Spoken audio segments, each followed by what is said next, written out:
Баршаңызға сәлем. Бүгін біз «Сверхъестественное» сериалының 9 маусым 13 бөлімінің сюжетін талдаймыз. Бұл бөлім сот түні деп аталады.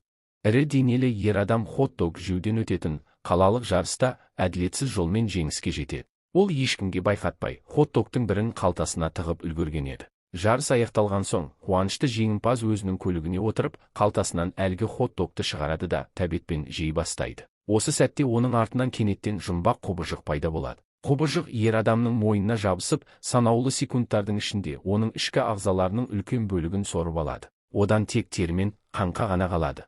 Көп ұзамай тылсым күштерді аулаушы ағайынды Сэм мен Дин Винчестерлер бұл жұмбақ өлім туралы біледі. Қайтыс болған ер адамның салмағы кенеттен 140 келіден 40 келіге дейін түсіп кеткен екен. Дәл осындай жағдай келесі күні кешке тағы да қайталанады. Бір әйел спорт залында жалғыз өзі жаттығып жатқанда, артынан жұмбақ көлеңке пайда болып, бейшараны гантельмен ұрып, естен тандырады. Әйел салмақ өлшейтін таразының үстіне құлайды. Таразы оның салмағының қалай тез азайып жатқанын көрсетеді. Көп ұзамай ол мумияға айналып көз жұмады. Винчестерлер мәйітті тексеру кезінде оның денесінен үлкен сүлік жабысқандай болған қызық, дөңгелек ізді табады. Ағайындылар жеке жаттықтырушыдан жауап алу барысында оның да арқасында дәл сондай із бар екенін таңырқай байқайды. Бірақ бұл қыздың қалай аман қалғаны түсініксіз еді. Жаттықтырушы жақында ғана жоғалған алқап деп аталатын спа салоннан келгенін айтады. Бұл салон өз клиенттеріне қатал диетасыз және ауыр физикалық жаттығуларсыз, ғажайып түрде арықтауға көмектеседі екен.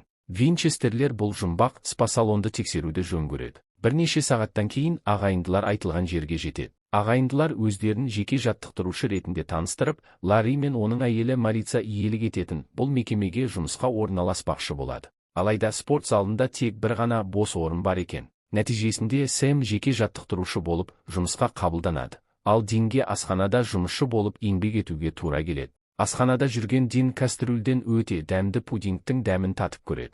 Ол бұл пудингтің бір құтысын ұрлап алуды ұйғарады. Бірақ кенеттен жігіттің көз алды бұлдырап, басы айнала бастайды. Ол Сэмге қоңырау шалып, көмекке шақырмақшы болады, бірақ үлгермей есінен танып қалады. Бұл уақытта Сэм спорт залында клиенттермен жаттығу өткізіп жатқан еді. Ол клиенттердің көбісінің арқасында дәл әлгіндей қызыл іздердің бар екенін таңғала байқайды. Ал бұл кезде Марица өзінің жұмыс бөлмесінде кезекті келуші әйелдің арқасына банка қойып жатады. Ол бұл емнің ағзадан токсиндерді шығарып қана қоймай, өте қысқа мерзімде бірнеше келі салмақ тастауға көмектесетін ежелгі қытайлық технологиясы екенін түсіндіреді. Салон иесі процедураның барлық артықшылықтарына қарамастан, арқада кішкентай із қалатынын ескертеді. Шын мәнінде бұл ем Марицаның шынайы мақсатын жасырудың амалы ғана еді. Клиенттің көзі ілініп, ұйықтап кеткенін күткен салон иесі ұзын тілі бар жұмбақ құбыжыққа айналады. Ол осы тілінің көмегімен әйелдің денесіне жабысып, оның бойындағы майды сора бастайды. Сэм дәлізде жүріп, бұл жерде кезекті ем қабылдап шыққан жергілікті шериф Мэримен кездейсоқ соқтығысып қалады. Мэри, Сэмді бұрын бір жерден көргенін түсініп, бұл туралы айтады. Мұны естіген жігіт тезірек кетіп қалуға асығады. Ал Ларри болса өз жұмысшыларында бір шикіліктің бар екенін сезеді. Көп ұзамай Сэм асханада ес-түссіз жатқан ағасын табады. Ал оның жанында жартылай желінген пудинг салынған ыдыс жатады. Сэм бірден аспазға барып, уланған пудингке не қосқанын мойындауды талап етеді. Аспаз жігітті сендіруге тырысып, тағамға тек қарапайым өнімдер мен арнайы Қытай дәмдеуішін ғана қосқанын айтады. Бұл дәмдеуішті Ларри мен Марица әкелетінін айтады. Олар осы пудингпен әр клиентті банка қоймас бұрын береді екен. Сэм құрамында күшті ұйықтатқыш дәрі бар дәмдеуішті алып, ағасына көрсетеді. Екеуі салон иелерінің қаладағы кісі өлтіру оқиғаларына қатысы бар деген қорытындыға келеді. Дәл осы кезде Ларри мен Марица жаңа жұмысшыларының шын мәнінде тылсым күштерді аулаушылар екенін біліп қояды. Қыз асығыс түрде айғақтарды жоюға кіріседі. Ол тоңазытқышта қор ретінде сақталған адам майын лақтырып тастамақшы болады, бірақ өзін ұстай алмай, оны жей бастайды. Осы сәтте Дин пайда болып, Марицаның құбыжыққа айналғанын көреді де, сақтық үшін оны орындыққа байлап тастайды. Салон иесі ақталып, өзінің кісі өлтіруші емес, перуандық жарасоска паразит екенін айтады. Оларды биштако деп те атайды екен. Ол клиенттердің майын сорып алып, сонымен өзі қоректенетінін түсіндіреді. Екі тарап үшін де бұл сөзсіз тиімді екенін айтады. Марица өмір бойы бірде-бір адамды өлтірмегенін алға тартады.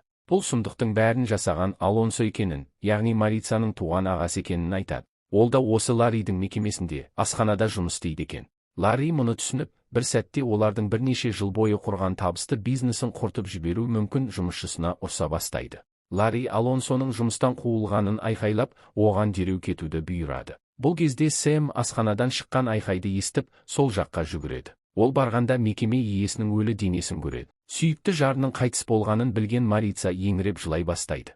Қыз адамдармен бірге өмір сүруді үйренгенін, оларға тиіспей ғана қоймай, пайда келетінін айтады. Алайда Алонсо ешқашан өзінің тоймас құмарлығын тоқтата алмапты. Бірде ол кезекті сеанс кезінде клиентке тым ұзақ жабысып, оны өлтіре жаздаған екен. Марица ағасына пациенттерге жақындауға тыйым салып, оны асханаға жұмысқа жіберген. Оған тоңазытқыштағы банкалардан ғана адам майын жеуге рұқсат еткен. Алонсо біраз уақыт өзін ұстағанмен, оның жабайы мінезі бәрібір жеңіп кетіпті.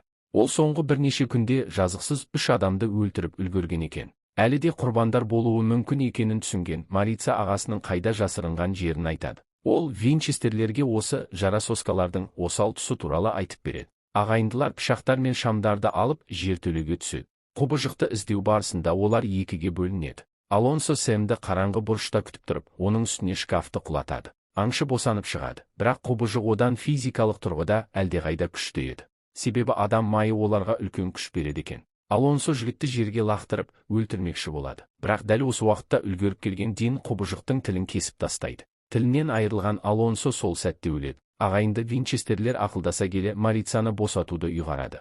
Өйткені ол ешкімге зиян келтірмеген және есінен адасқан ағасын тоқтатуға көмектескен еді. Сверхъестественное сериалы сізге ұнай ма? Пікір қалдырып, ойларыңызбен бөлісе отырыңыздар. Келесі кездескенше.